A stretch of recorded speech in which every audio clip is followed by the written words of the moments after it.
One of my favorite scenes in sport is the start of the marathon, when hundreds of athletes are waiting for the starting pistol. They've trained for months, but they know that only one will cross the finish line first, the best. But to enable the best to win, rules must be equal and fair. In business, having the same set of rules for all firms, irrespective of their ownership, public or private, or nationality, domestic or foreign, is called competitive neutrality. It is extremely important not only for firms, but also for consumers, because the winning companies are those who are able to offer consumers the best products at the lowest price. The state lays down the rule for competition, but the state may have a dual role as a policymaker and market participant, typically through the so-called SOEs, state-owned enterprises. Governments may be tempted to grant SOEs a privileged market position through soft loans, subsidies, exemptions, or tax benefits, thus hindering the competitive process. In some cases, the state may have good reasons to grant exceptions to competitive neutrality, which is not an absolute principle.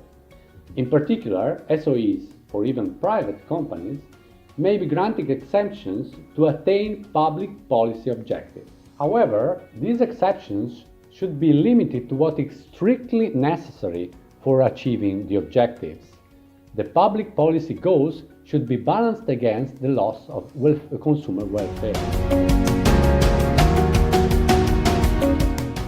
In the European Union, competitive neutrality is enshrined in the treaties. Article 160 FEU prohibits member states from granting special rights to public entities or firms if this infringes provisions on competition and free movement. However, it allows for exceptions for undertakings entrusted with services of general economic interest, provided that this is necessary for them to achieve their public service missions. Competitive neutrality is also safeguarded by the rules on state aid. Under Article 170 FEU, any state aid which distorts competition and affects trade is incompatible with the internal market, unless otherwise provided in the EU treaties. Through the application of these provisions, the European Commission carries out its task of ensuring a competitive, well-functioning EU internal market. What is the role for competition authorities in all this? Well, competition authorities may have a decisive role.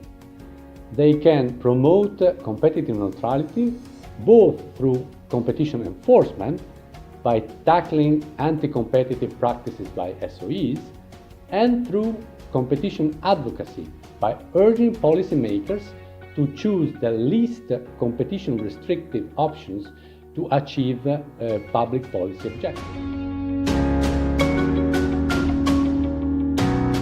Competition agencies need to tackle anti-competitive behaviour by state-owned enterprises in the same way that they do with privately owned enterprises. This means they need to guard against abuse of dominance, particularly, for example, in recently liberalised sectors where the state-owned enterprise may still enjoy a dominant position. Similarly, just like private enterprises, SOEs may participate in cartels, they may launch anti-competitive acquisitions, and they may engage in restrictive vertical agreements. However, enforcing competition rules against SOEs presents enforcers with particular challenges. First, some jurisdictions simply exempt SOEs from competition law altogether. Secondly, even in the absence of exemptions, in some jurisdictions, SOEs may be able to avoid liability by claiming a state action defence, and essentially arguing that their allegedly anti-competitive conduct was imposed upon them by the state. In that case, obviously, it's important that there is very clear evidence to substantiate the case that the state forced them to do whatever it is that they're accused of doing. Finally, it's also important to recognise that SOEs are often not structured as profit-making entities, and this can complicate the sorts of standard analysis that we often run to understand whether an enterprise's actions are anti-competitive or not. Legislation may result in distortions of competitive neutrality, especially in those jurisdictions without a state aid framework. For example, regulations may grant subsidies only to specific firms, typically state-owned enterprises, or may limit access to the market by new entrants. Legislation may also entrust public services in a discretionary way.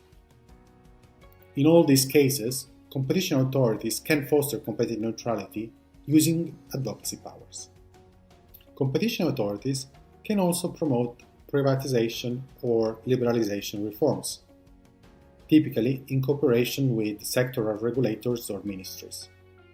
For example, competition authorities can advocate against the risk that privatization results in the transfer of undue advantages from the state-owned enterprise to the private acquirer of those assets. In the context of liberalization and newly liberalized markets, competition authorities may also intervene whenever the rules imposed on new entrants are considered more burdensome than the rules that are imposed on the incumbent.